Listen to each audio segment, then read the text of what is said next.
Olá, meu amigo, olá, minha amiga. Estamos de volta com mais um Kefas Entrevista, mais um programa que vamos debater aqui hoje, mais um assunto importante que diz respeito a você, a sua família, a sociedade como um todo, um assunto que está em efervescência, em discussão em todo o Brasil e está em tramitação no Congresso Nacional, que é uma proposta de redução da maioridade penal.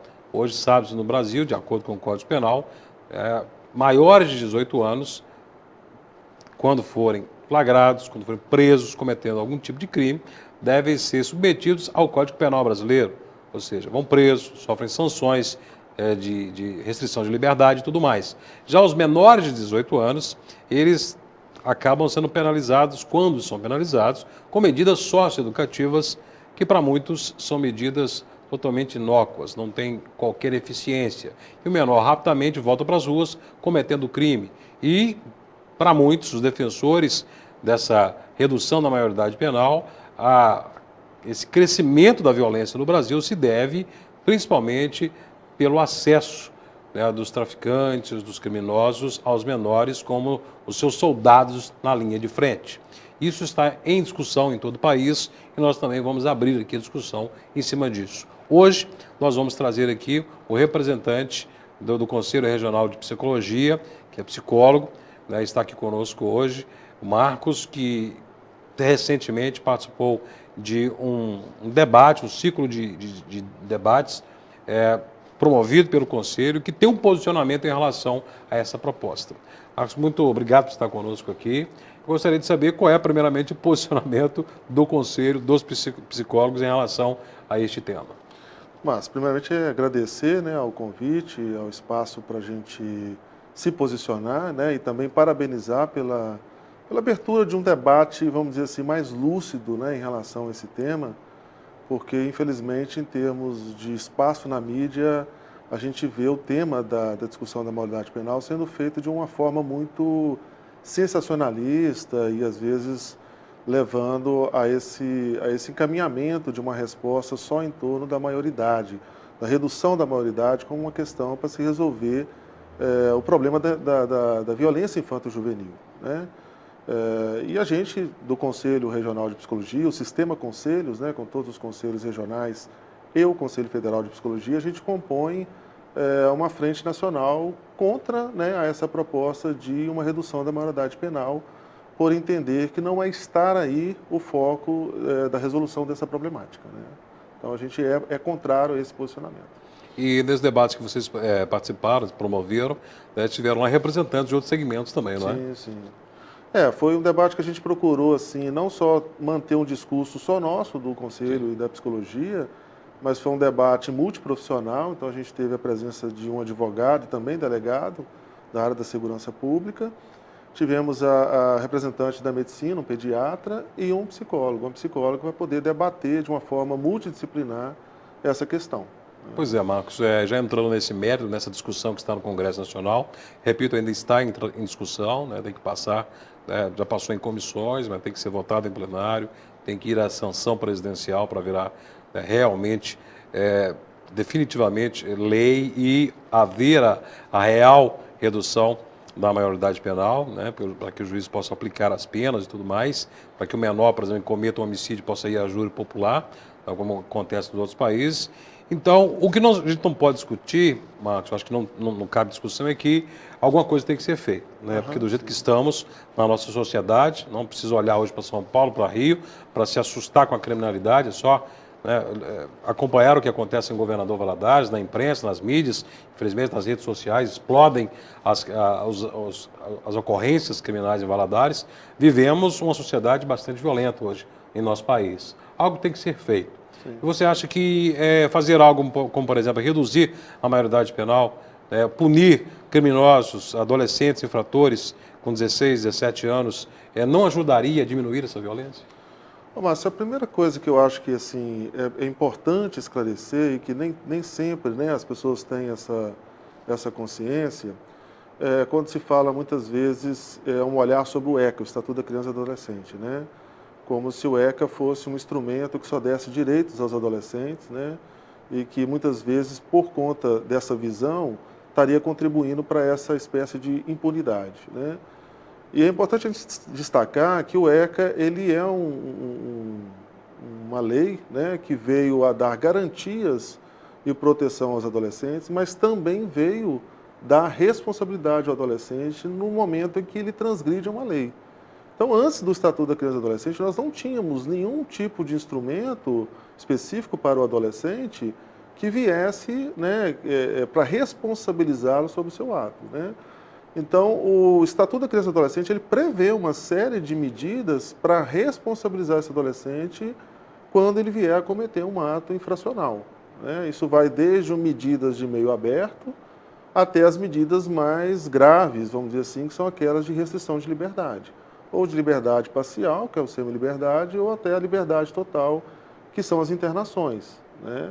Então, há no Estatuto da Criança e do Adolescente, sim, previsões de responsabilizar o adolescente.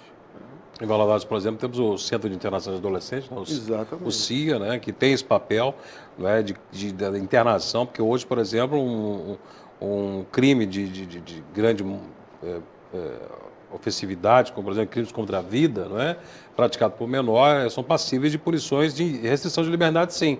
Por exemplo, internação, né, mas no prazo máximo de 3 anos. 3 né? anos, isso. Então, mas com o advento do ECA, você disse bem, que tem que veio para regulamentar a proteção ao menor e principalmente criar também medidas para que o menor infrator, né, sofresse algum tipo de punição. Mas o que a gente vê hoje é que os menores estão, sim, envolvidos muito na criminalidade. Hoje a gente vê menores, sim, cometendo assaltos, furtos, tráfico, homicídios, né, e muita violência. E, às vezes, muitos têm o ECA debaixo do braço. E os traficantes, os criminosos maiores que faz a regimentação, né, que buscam eles para o crime, também conhecem o ECA e talvez usam o ECA como instrumento, dizendo, poxa, eu posso trazer o menor aqui para vender a droga para mim, para cometer o assalto, cometer o furto, que ele não vai sofrer uma punição como eu sofreria, então eu vou colocá-lo como meu soldado de linha de frente. Né? Você acha que deveria... De que forma essa discussão deveria ser, então, já que somente reduzir ou mandar para a cadeia menores de idade não resolveria, né, esse tipo de sensação de impunidade do menor, né, como que poderia mudar isso para que mudássemos esse quadro do menor cada vez mais precoce estar na criminalidade, Marcos? De fato, a gente às vezes percebe e verifica que há esse agenciamento, sim, né, do adolescente para o cometimento do ato infracional por maiores, né? Eu penso que talvez seria muito mais prudente responsabilizar o adulto que faz uso desse instrumento, né, dessa possibilidade, do que, em função disso, você reduzir a maioridade penal. Porque seria duplamente, né, punir esse adolescente. Sim. Porque ele já se encontra em face, né, a um adulto e na criminalidade numa desigualdade, aí, numa vulnerabilidade, né, sendo exposto muitas vezes a essa situação. Portanto, você então reduzir seria muito mais puni-lo, vamos dizer assim, de uma condição de vulnerabilidade que ele se encontra, né? Agora, penso que, na verdade, assim, a gente vive uma sociedade que busca sempre, nas causas individuais, individualizar as pessoas por algumas questões que muitas vezes têm uma causa, uma determinação muito mais social, né? Então, hoje, por exemplo, eu me lembro, eu trabalhei no CIA, né, no Centro Socioeducativo, durante um certo período. Eu me lembro muito bem que no período que nós estávamos lá, a gente teve acesso a um projeto, a um programa que estava iniciando em Belo Horizonte, que é o Fica Vivo, né? O Fica Vivo estava sendo implementado, estava acabando de ser implementado lá na Pedreira Prado Lopes, que era uma das principais zonas de vulnerabilidade e criminalidade em Belo Horizonte. E na época a gente recebeu os dados do Fica Vivo em Belo Horizonte, que foram dados que nos mostravam a redução da violência naquela comunidade. E o que é o Fica Vivo? Né? Nada mais é do que levar aquela população historicamente desprovida de políticas públicas. Né? Então, quando você leva trabalho, leva educação e leva uma assistência social, os impactos disso foi uma redução da violência. Inclusive foi implantado em Valadares. E aí ele se expandiu pelo estado inteiro, Turmalina, gente. Eu não tenho dados assim, né, para mostrar, mas a gente está na rede, está no serviço social, no serviço público, a gente tem notícias dos impactos do Fica Vivo aqui no Turmalina também, na redução da violência. Né? Eu leciono em Patinga e lá a gente tem alguns estágios do curso de psicologia na área social também, lá também foi implantado o Fica Vivo e a gente tem esse retorno. Né? Então, muitas vezes, é preciso se pensar isso também. Né? Essa criminalidade estando atrelada a uma situação de desigualdade, uma situação de vulnerabilidade social, onde o adolescente, primeiro, ele está desprovido desses bens públicos, né, desse acesso, né, e desprovido disso, ele fica vulnerável a entrar para a criminalidade. Quando trabalhava no centro socioeducativo, nós tínhamos um colega dentista que sempre trazia essa reflexão para a gente nas nossas reuniões, de como que os adolescentes, pela primeira vez que sentavam numa cadeira de dentista, era dentro do centro socioeducativo. Quer dizer, o sujeito precisou cometer um ato infracional, ser privado da sua liberdade para ter direito a um acesso a um dentista, porque na sua comunidade ele não tinha acesso a isso. Então, nós estamos falando do dentista, mas a gente pode pensar as outras várias políticas públicas. Em cima disso, a gente pode refletir, né, de que quando o Estado se torna ausente, né, principalmente em questões sociais, outros segmentos acabam tomando conta, né, que está à frente, à mão, que é mais fácil, né, e talvez aí, né, a gente comece a entender já o posicionamento, né, de parte da sociedade que é contra a lei de redução da maioridade penal que está em discussão no Congresso Nacional, né, e a gente vai debater um pouco mais, trazer esse posicionamento do Conselho Regional de Psicologia e outros segmentos que são contra a redução, com o embasamento do psicólogo que está aqui conosco hoje, Marcos, e também de outras entidades, de outros segmentos sociais, e apresentar aqui alguns contrapontos daqueles também que são defensores da redução da maioridade penal. Claro que tem que ser uma discussão ampla, né? Não pode ser feita a toque de caixa, a sociedade tem que participar, tem que discutir. O que a gente tem que saber é que a criminalidade tem que ser freada, tem que ser combatida, né, e de diversas formas, e formas eficazes acima de tudo. Nós vamos a um rápido intervalo, que a entrevista volta já.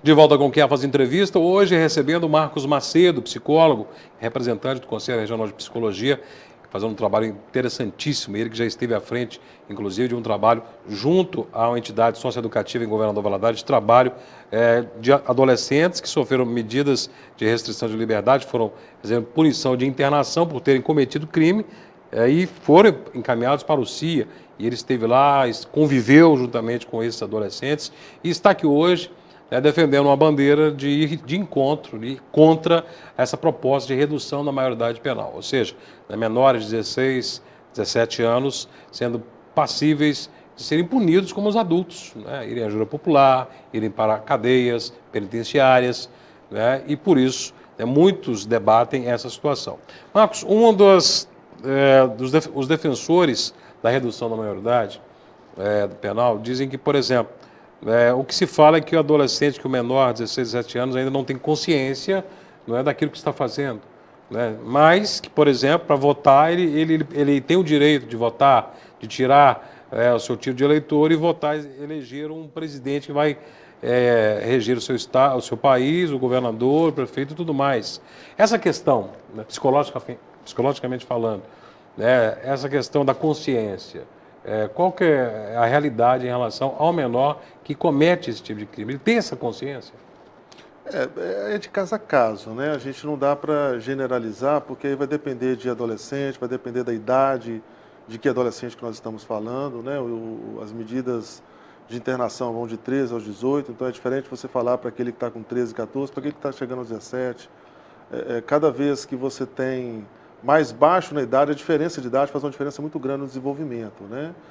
E, sem contar que diferencia também de região, enfim, de ato infracional que venha a ser cometido, né? Então isso é muito complicado a gente falar de uma forma generalizada. E né? pelo que eu entendi, você tem que ser discutido, debatido não em cima da individualidade, e sim das circunstâncias sociais, culturais, né? Porque a gente vê, por exemplo, que você disse, que muitas vezes algumas comunidades onde são desprovidas de saneamento básico, de escola, de uma praça, de uma quadra, né, de um equipamento público que lhe dê opção ao menor, quando não está na escola, por exemplo, de praticar um esporte, né, de ter uma alimentação, de o pai e da mãe terem um emprego, né, o pai e a mãe terem uma orientação psicológica, social, a criança e tudo mais, quem está perto dele, e talvez é o provedor inicial, é o criminoso, é o bandido, que oferece ele a oportunidade dele obter os bens que ele não conseguiria pelo Estado. Sim. Por exemplo, um tênis da moda, uma camisa da moda, um equipamento da moda, um telefone da moda.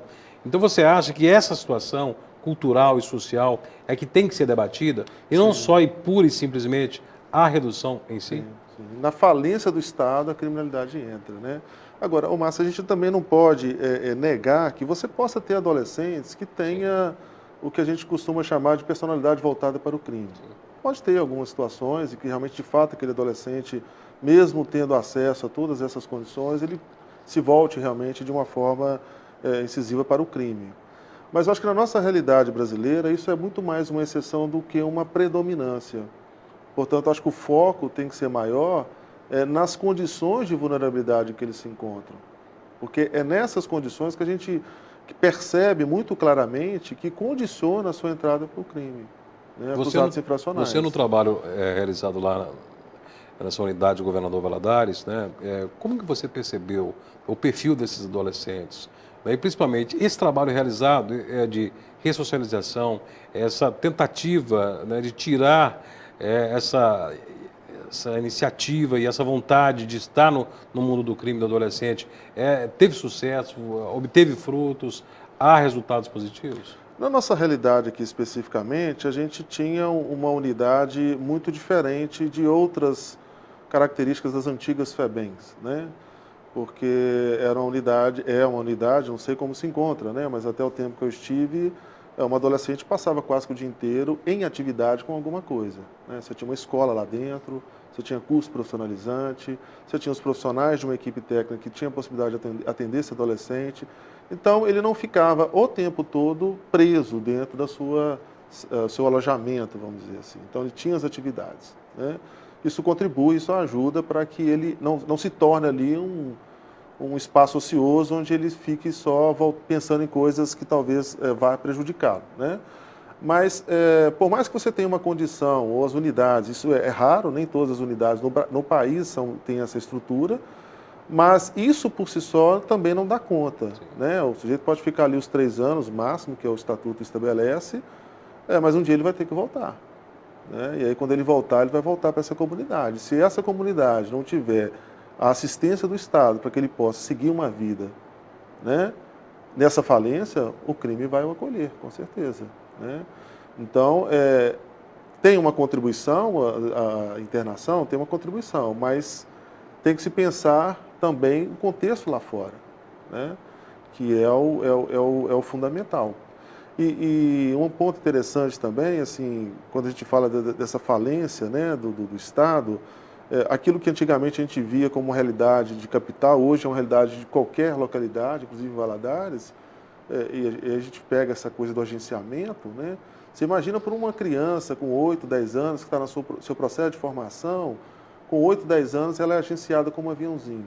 Ela vai aprendendo na sua comunidade que aquilo ali é uma forma de ganhar dinheiro, vamos dizer assim, né? E tem nos traficantes algo como um certo ideal de ser, né? Como que fica essa criança aos 8, 9, 10 anos, chega aos 15 que ela comete um ato infracional, e aí você vai tentar tirar isso que ela aprendeu. Aprendeu por quê? Porque não teve a escola, não teve um outro recurso para encaminhar na vida. Então, assim, isso precisa ser pensado, né? Essa ausência do Estado, essa falta de educação, né?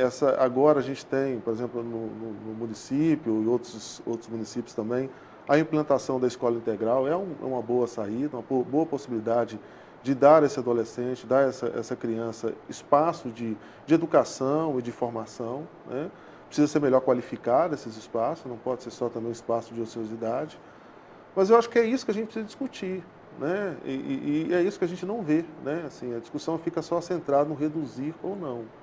E reduzir não vai adiantar. E com relação, por exemplo, Marcos, à questão do sentimento da impunidade, talvez é um dos principais gatilhos e combustíveis para para se cometer o crime seja a sensação de impunidade. Ou seja, eu posso cometer um crime e não vou ser punido.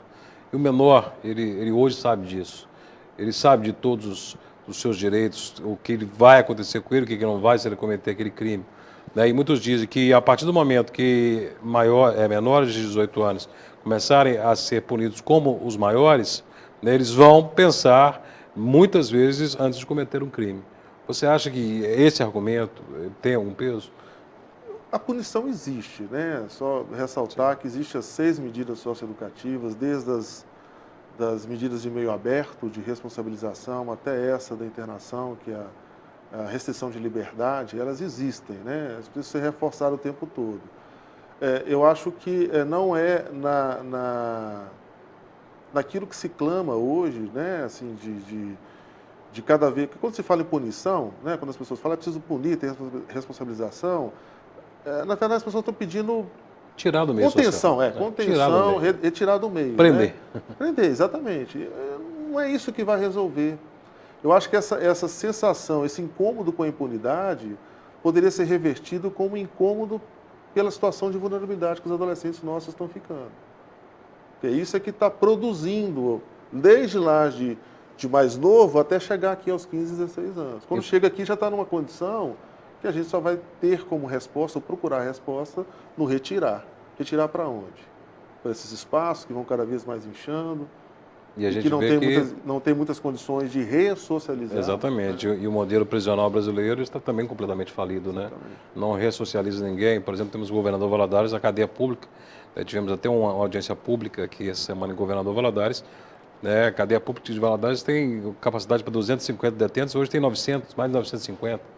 Tem quase 5 vezes a sua capacidade. Celas onde caberiam 4, 5 presos, hoje tem 19, 20 presos. Então, vão acrescentar mais aí os adolescentes que estão cometendo crime, os menores que estão cometendo crime. De que forma vai ressocializar? Eu acho que vão criar mais, talvez criem mais cidadãos e criminosos mais com apetite de criminalidade muito maior, eu acredito eu. Né? Então, eu acho que esse tipo de argumento também tem que ser debatido, mas aqueles que defendem dizem que algo tem que ser feito, né? Que os menores têm que ser tirados de circulação, como já foi dito aqui. E há argumentos contrários, e o Marcos tem dizendo que a luta tem que ser muito mais ampla e muito mais extensa, que é simplesmente prender o menor e levar para a cadeia onde está o maior. É um aspecto que vai muito mais além disso. A gente vai conversar um pouco mais, continuar conversando com o Marcos Macedo, psicólogo, representante do Conselho Regional de Psicologia, falando sobre esse projeto que está sendo discutido no Congresso Nacional da redução da maioridade penal. Nós voltaremos em instantes.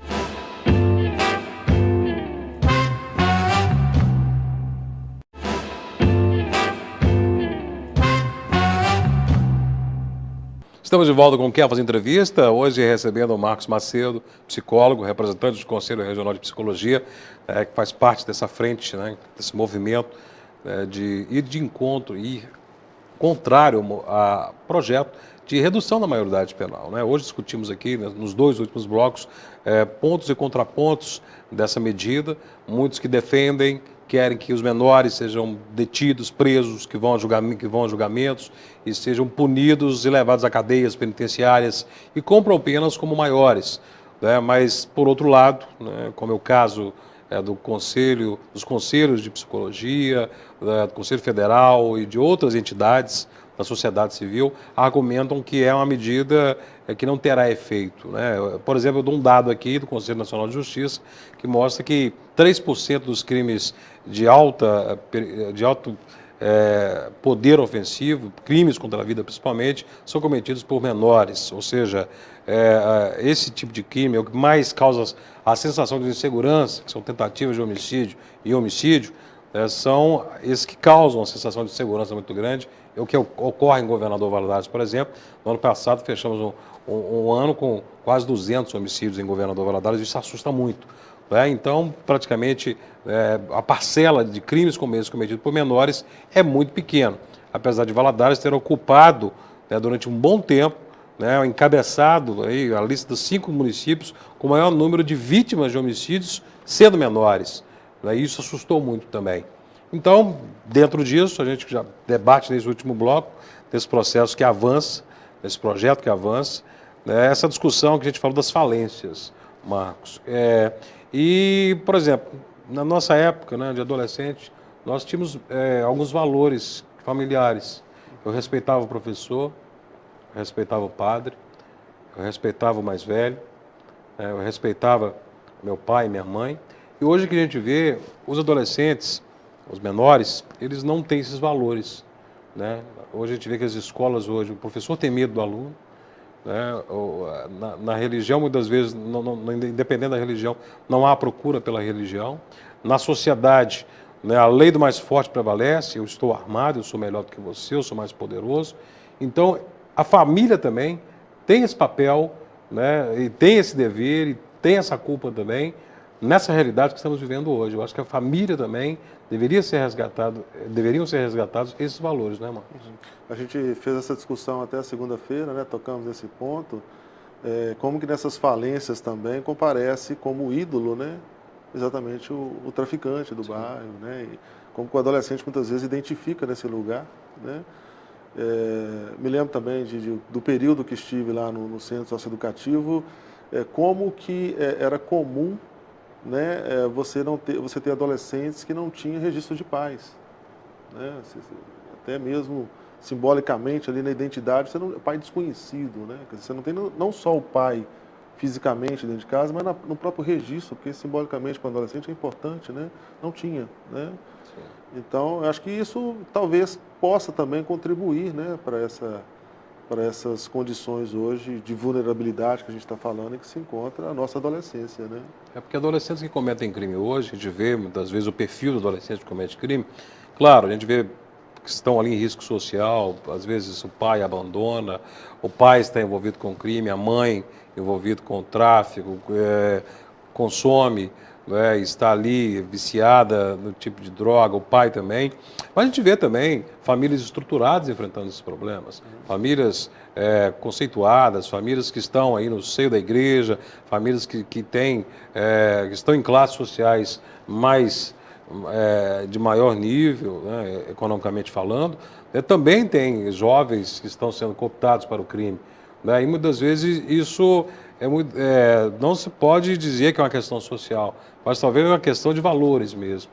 Né, então cabe aos pais também esse papel, né, de evitar, que você disse aí, que quando o menor começa com 8, 9 anos a se interessar pelo crime, quando ele chega aos 16, 17 anos, para tirar essa cultura da mente dele, essa vontade da mente dele, é quase impossível, é muito difícil, né, Marcos? Um contexto, quando a gente fala que o jovem está ali naquele contexto de vulnerabilidade, a sua família também está nesse contexto de vulnerabilidade, né? Muitas famílias às vezes vão para o tráfico por uma questão de uma sobrevivência, né? A gente não pode perder de vista isso também, né?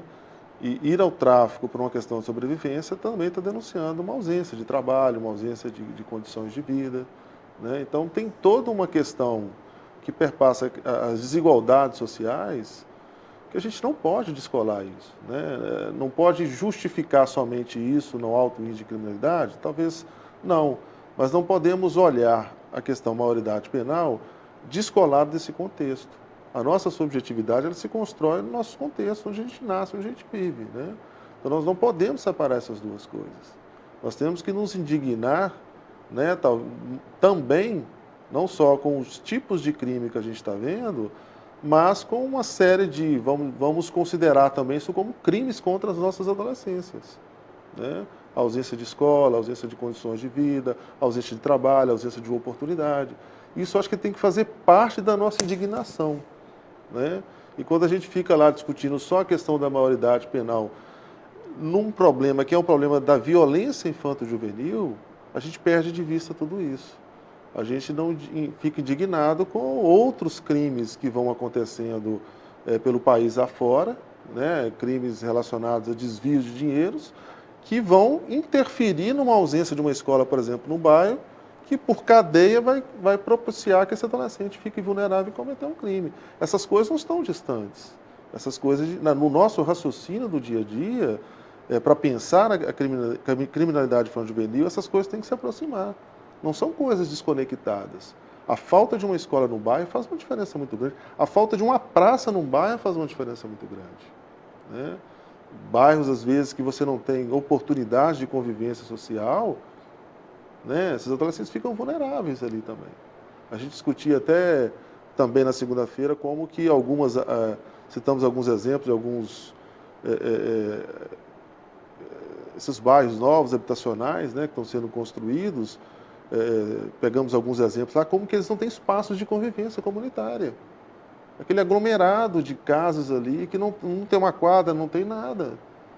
Né? Isso tudo cria uma condição, né, que vai propiciar situações como essa. Não estamos justificando a violência em função de uma quadra, mas que esse conjunto de fatores contribui para isso. Né? Dentro desse trabalho que vocês estão fazendo, certamente vocês estão buscando, e também o outro lado que defende a redução, estão buscando dados em países em que há a questão da apenação, né, ela não tem limites. Né? Criança, por exemplo, nos Estados Unidos, né, a gente vê crianças aí de 7, 8 anos sendo condenadas à prisão perpétua, por exemplo, sendo condenados à prisão como maiores. Não é? Vocês chegaram a fazer algum tipo de trabalho nesse sentido, sobre se há alguma relação da punição de menores com redução da maioridade penal, ou a questão sociocultural é diferente? É sempre delicado fazer essa relação, porque a realidade, vamos pegar os Estados Unidos, por exemplo, a realidade norte-americana é outra da nossa. Né? Um tipo de crime, os crimes às vezes também são culturalmente marcados. Sim. Os Estados Unidos tem uma certa configuração de crimes que a gente volta e meia vê, daquela criança que pega uma arma e sai matando todo mundo nas escolas. Isso não é a realidade da nossa brasileira. Né? Isso é um crime talvez muito mais localizado num contexto cultural deles. Cultural, assim, né? Né? Questão de comportamento mesmo. Nós não temos isso, mas temos outros problemas. Né? E os nossos problemas eu acho que tem a ver com as nossas condições, que passa por isso, né? Pelas desigualdades sociais. Né? Lá eles têm uma condição sociocultural, socioassistencial melhor. Mas eles não, nem por isso eles deixam de ter crimes de adolescentes e de crianças. Mas são outras configurações. Portanto, se lá, não sei qual é a idade da maioridade, a idade penal nos Estados Unidos. A partir de 7 anos. Mas se lá é 7 anos, eu não sei se isso é uma justificativa para a gente importar, né, implantar aqui no Brasil. Porque aqui é um outro contexto, né? Acho que é muito problemático isso. Assim. Tanto é que o número de homicídios nos Estados Unidos é bem maior que no Brasil. Né? É um dado também, não é? E então a gente pode até buscar essa reflexão de que nos Estados Unidos, por exemplo, né, o crime ele talvez seja mais uma cultura criminosa. Talvez na revolta, no aspecto comportamental, de rebeldia, às vezes, e aqui no Brasil a gente vê que muitas vezes a gente pode perceber que a origem da criminalidade se dá por aspectos sociais, carências sociais, falta de oportunidade. Sempre não correr assim também o risco de polarizar as discussões, mas assim, não perder de vista que isso tem um impacto muito grande. Eu acho que isso é um ponto que precisa ser discutido. E volto a afirmar o exemplo do programa Fica Vivo. Assim, ele veio nos mostrar isso. Você chega numa comunidade com alto índice de criminalidade, leva políticas públicas, e isso tem um impacto na redução, isso está nos dizendo alguma coisa. Agora, por que não é levado isso de forma mais intensa, mais massificada, de forma mais abrangente? É muito mais fácil, talvez, construir mais cadeias, mais presídios, prender mais adolescentes, do que criar uma política como essa. Então, talvez a discussão teria que ser muito mais ampla. Mais ampla, eu acho que faz parte não só assim, da gente localizar nos políticos, mas na própria sociedade. Aí, como eu comecei falando aqui hoje, assim, a importância ou a contribuição que tem a mídia nesse processo. Assim. Então, na psicologia social, a gente tem um autor chamado Sérgio Moscovici, que vai falar das representações sociais, né? A gente vai criando representações sociais para lidar com os nossos fenômenos, né, da vida cotidiana, e como é que nós vamos construindo as representações sociais sobre esse fenômeno da criminalidade infanto-juvenil? Uma grande contribuição da mídia. Então, se eu ligo o jornal todo dia e vejo só ali afirmando a questão da violência infanto-juvenil, atrelando a idade, isso vai criando na sociedade essa representação social de que o problema é na idade. E essas questões sociais, das desigualdades, se isso não é falado, as pessoas também não vão raciocinando nessa lógica. Né? E aí a gente vai num movimento de pensar único que o problema é só esse. Né? Então aí a gente parabeniza o programa exatamente para abrir uma outra possibilidade de reflexão. É Né? importante, Mas, né? E é importante levar essas informações, levar a fundamentação que leva ao Conselho Regional e Federal de Psicologia a se posicionar, e é importante que as entidades de classe, as entidades civis, acima de tudo, se posicionem, não deixem a cargo somente dos legisladores, dos políticos, né, tomarem as decisões, mas também se posicionem para, com certeza, equilibrar a balança, né, para buscar os contrapontos e as suas justificativas, e que o psicólogo Marcos Macedo trouxe hoje aqui são fundamentos, são argumentos importantes que devem ser levados em consideração e que a gente propõe você na sua casa, na sua igreja, na sua comunidade, no seu trabalho, também leve a discussão, né? Procure discutir. Né? E você que é político, você que é agente social, você que é líder comunitário, você que é pai, você que é mãe, procure olhar para a sua família, olhar para a sua comunidade. O que pode ser mudado, o que pode ser feito, o que pode ser proposto. Será que vai trazer um impacto positivo na redução da violência, levar adolescentes para a cadeia, né, juntamente com os adultos? Será que não? Então, argumentos foram dados aqui pelo Marcos, né, e, com certeza, você tem que absorver essas informações e também debater, né, porque é importante, não podemos nos negar. A igreja não pode se furtar, a mídia não pode se furtar a expor todos os argumentos, colocar no tabuleiro todas as peças, não esconder uma ou outra. Né? O Marcos disse bem, tem que ser o foco tem que ser mais aberto, né? Ele não pode ficar restrito somente na retirada do menor infrator das ruas e colocar na cadeia, depositá-lo, né, naqueles calabouços que chamam de cadeias e presídios, né? Vão ficar lá e depois, quando saírem, vão sair mais revoltados e violentos ainda. Então, tem que ser aberto esse foco, esse ângulo, para discutirmos num âmbito muito mais profundo e muito mais amplo. Antes que, né, e na gênese, antes que a criança ou o adolescente cometa o crime, é ir evitar, agir preventivamente com políticas públicas, políticas sociais, que a sociedade civil se organize para poder evitar que o crime chegue até essa criança. É um ponto que você deve discutir.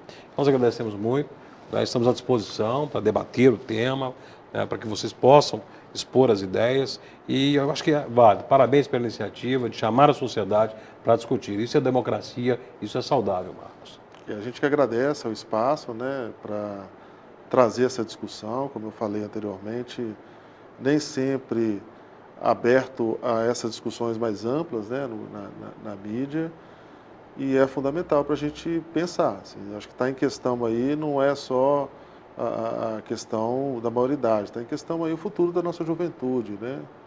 A gente precisa pensar o que tem sido feito, que políticas, que educação tem sido proposta para ela, né?